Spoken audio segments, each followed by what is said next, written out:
With the Illinois legislature having just 2 full days left in their spring session, they're set to adjourn Friday. They've got a lot to tackle, and one of the things they could tackle is House Bill 218, which does a variety of things. And they had a hearing in the Illinois Senate Committee about this measure, and tons of sponsors, Democrats lined up to sponsor this in both the House and Senate. It's already passed the House and now is up in the Senate. And what it does is it amends the Consumer Fraud and Deceptive Business Practices Act, and it provides it's unlawful within the meaning of the act for any firearm industry member through the sale, manufacturing, importing, or marketing of a firearm-related product to knowingly create, maintain, or contribute to a condition in Illinois that endangers the safety or health of the public by conduct either unlawful in itself or unreasonable under all circumstances, including failing to establish or utilize reasonable controls. It goes on further to lay out other provisions, and it was discussed by Illinois Attorney General Kwame Raoul during a Senate Executive Committee hearing yesterday. And let's go ahead and tap into some of those comments that the Attorney General made during that committee hearing about what this bill ultimately would do if it is enacted into law. Here is Attorney General Kwame Raoul sitting next to Senate President Don Harmon, and we'll hear a lot of the questions and answers and all of that here in this segment. Gun manufacturer's license. However, there are other manufacturers and others in the industry who have done things in the like of marketing in a way that would violate what I believe is the intent of our Consumer Fraud and Deceptive Practices Act that we would like to hold accountable, and that's the aim of House Bill 218. Specifically, the legislation establishes that the firearm industry members who knowingly violate the law and endanger the public when selling firearms, for example, by not taking already required steps to prevent sales to straw purchasers, are liable for their responsible practices. It prohibits marketing that reasonably appears to support unlawful paramilitary or unlawful private militia activities in Illinois. It prevents gun industry members from marketing firearms to minors for unlawful purposes. The legislation also finally clarifies that in addition to these specific provisions, that the general prohibitions and unfair and deceptive practices that exist in the Consumer Fraud and Deceptive Practices Act apply and have always applied to the firearm industry. So that's Illinois Attorney General Kwame Raoul sounding off on the provisions of the bill. You had opponents line up to oppose this during the Senate Executive Committee hearing yesterday. Here's just one of them sounding off. My name is Jay Keller, and I've been representing the National Shooting Sports Foundation here for a number of years, as many of you know. And Keller goes on to talk about his opposition, saying that this is going to lead to more lawsuits against Illinois law. As most of you know, I've been doing this a long time, and I anticipate that House Bill 218 will pass, find its way to the courts, as have identical bills in New Jersey, New York, Delaware, Washington, and California. I've worked with the Attorney General for several years on bills. A lot of them we've been together on issues. A lot of them we've been opposite sides. You know, at the end of the day, as I stated earlier, I think this is one of those issues that will end up in the court of law. And so obviously, the opponents see this as a violation of a variety of things, Second Amendment issues, even First Amendment issues when it comes to free speech. And even the idea of targeting, quote, paramilitary activities and advocating or advertising paramilitary activities. Ed Sullivan from the Illinois State Rifle Association also there yesterday at the committee, and he lays out some of his concerns.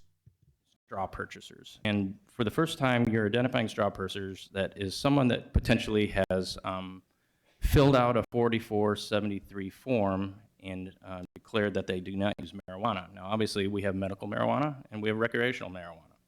But if you go to fire, and if you are a user you cannot legally purchase a firearm because you would have to check the box that says that you do not use it.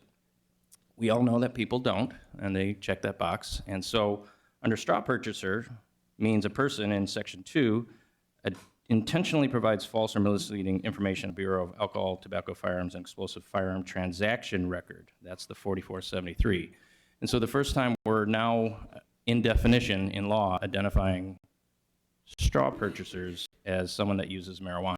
So that's problematic, and with that, I would urge a no vote, and happy to answer any questions. Thank you. Again, Ed Sullivan with the Illinois State Rifle Association. With an outdoor and hunting group, Josh Witowski, he lays out his concerns in front of the Senate Executive Committee yesterday. It is probable that a social media channel may promote a shotgun or a hunting arm as part of their content, which would constitute conduct, quote, unlawful in itself, page 3, line 16, or if viewed by a minor in Illinois, could be considered violations under subsection 3, except as otherwise provided, advertise, market, promote, design, or sell any firearm-related product in a manner that reasonably appears to support, recommend, or encourage persons under the age of 18 to unlawfully purchase or possess a firearms-related product. So it's an issue with regards to how things are promoted or marketed, since it's not defined within this bill. So Witowski raising questions about the advertising components here, especially advertising towards minors in Illinois. Todd Van Der Meer, the gun right guru in Illinois, former contract lobbyist, he was testifying remotely. And here's some of his initial comments, and we'll hear even more of the Q&A, some response from the Attorney General, all around this bill that would change the state law to allow for those in the gun industry to be sued by the state of Illinois. Here's Todd Van Der Meer with his concerns. And I have some questions about, because it's any company or any other entity or association engaged in the design, manufacture, distribution, importation, or marketing, or wholesale or retail of firearm-related products. So let's just say, as an entrepreneuring gun manufacturer, I decide that I'm going to contract with an engineering firm because I don't have the skills or ability to draw something in a CAD program. If somehow me as a firearms designer or manufacturer then end up on the wrong end of the suit, can they come back and sue the engineering firm that I contracted to make sure the part was designed to the proper specs with the proper metallurgy? What about if I hire Senate President Harmon's law firm to do a check on patents to make sure that the part and or firearm design I'm working on is not going to run afoul of any patent law? That's certainly part of the design process. Does that now put that law firm at in some form of liability because they helped design or research part of a firearm like this? I think this bill goes way, way broader and in some ways maybe aimed at trying to shut the firearms industry out from subcontractors. What do you do to the company that simply makes a spring, a roll pin, a small forged piece for the internal components of a handgun? Do they now get drug into this? So Van Der Meer continues his comments, even going to the question of whether or not people are able to teach others about gunsmithing. And it seems awful vague at times about you can't teach somebody how to build a firearm. That, I think, you're going to run afoul. Remember, in Ezell, the Seventh Circuit Court of Appeals said that we have the right to train and maintain proficiency. Those are part and parcel of the text of the Second Amendment. I think you've got issues with the First Amendment here under marketing. I think you've got issues with the right to assemble. Please tell me what the difference is when I teach a vehicle class. What's the difference between the tactics we use and or the counter ambush tactics that I was taught in the military? Training's training. We train to get off the X. And training is not just putting holes in a bullseye at a certain distance. And Van Der Meer continues to talk about the paramilitary training component of this. This paramilitary training that we talk about here bleeds in, not to, I think it goes into concealed carry training. I think it goes into the other types of things that we teach as home defense. how to clear your house. And even more on training. Here's Van Der Meer.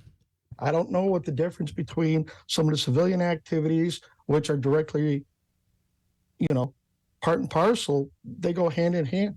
The training I received in the military was very similar to a lot of training we receive as civilians these days. So again, I think you have that. I will point out that when it came to, this seems to be just another chance to reboot or bootstrap up the public nuisance theory. And our Supreme Court clearly rejected that concept. They said, we agree. So again, that's Todd Van Der Meer, gun rights advocate. He's also a board member of the Aurora Sportsmans Club, which is, he says, the largest gun club in Illinois. So those are some of the opponents. We'll hear a question in reaction to the issue of marketing. We'll also hear a little bit more from Van Der Meer coming up next here on WMAY. Stay tuned. We're reviewing moments from a Senate Executive Committee yesterday dealing with a measure that would ban the marketing of certain types of firearms issues, related issues that the state could deem as deceptive, or marketing towards kids illegally, or marketing about paramilitary activity. So obviously this is a bill that passed the Illinois House. It was now in the Illinois Senate. It's up for third reading in the Illinois Senate, meaning it could come up on the floor today and pass. Here is the State Senator Neil Anderson from Andalusia, Republican, asking some questions about this and how exactly it's going to be, implemented if it is indeed passed. It says, quote, unlawful paramilitary or private militia means a group of armed individuals organized privately in violation of Military Code of Illinois and Section 2 of Article 12 of the Illinois Constitution, end quote. So I just want some clarification what that actually means, because an organized group of armed individuals, that could be a concealed carry course. Can you give some clarity there? I think you gave the clarity in your question. If it's violating the law, if we did nothing today, if you're marketing to somebody who's violating the law as it exists right now, that's what we're talking about. That's Attorney General Kwame Raoul responding to Anderson's questions. Anderson had another question about marketing and what would constitute illegal marketing towards youth. On IDNR's website, they have a picture of a girl in camo with a shotgun. I mean, wouldn't that violate what you're talking about marketing to young kids? I don't know that IDNR is in the business of selling firearms or manufacturing firearms. I'm not sure, but you can correct me on that. But I'm asking, could that be perceived as marketing? No, not under this bill. So the Attorney General saying that that wouldn't count under this. But even Senator John Curran, who went line by line by line, he said that this is way too vague. There's too many unanswered questions here. This is being rushed through without giving proper consideration to the constitutionality of it. But regardless, it's advancing. But another question was raised on how this would impact gun clubs. And Todd Van Der Meer was there remotely testifying. He is on the board of the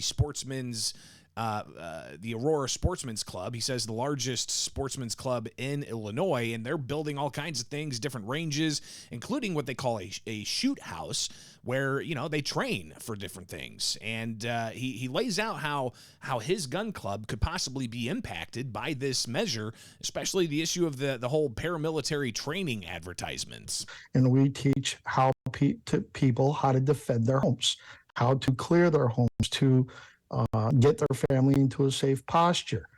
SWAT teams call that CQB. That's what the military calls some of it.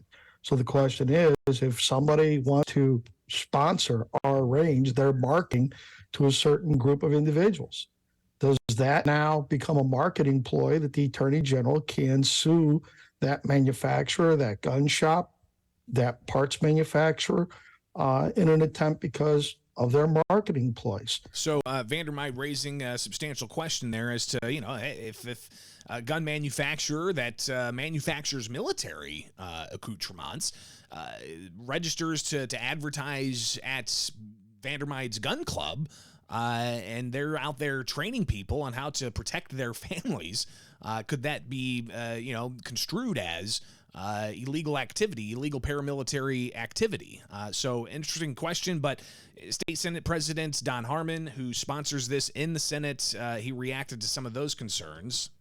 The fact that we are trying to regulate people who market to those folks engaging in illegal activity does not make the underlying activity any more or less illegal. So let's remember what we're talking about. We're not talking about gun clubs operating consistent with the law. If we're talking about militias organizing to overthrow the state, we have a whole host of other concerns. So that didn't really address the overall issue, though, of what is considered crossing that line and who's going to make that determination if it does cross the line. Obviously, this is up for final passage in the Illinois Senate. Democrats have the supermajority. It's expected that they will pass this and it will head to the governor's desk. What happens thereafter, especially if this does get enacted, and will there be lawsuits immediately, or will there only be lawsuits triggered when the state tries to utilize this as a law if it is indeed passed? So we'll watch that and keep you posted on all of it. Of course, they've got 2 days left of the Illinois legislative session for spring session adjourning Friday. Are they going to pass this and a whole host of other things? We'll watch that.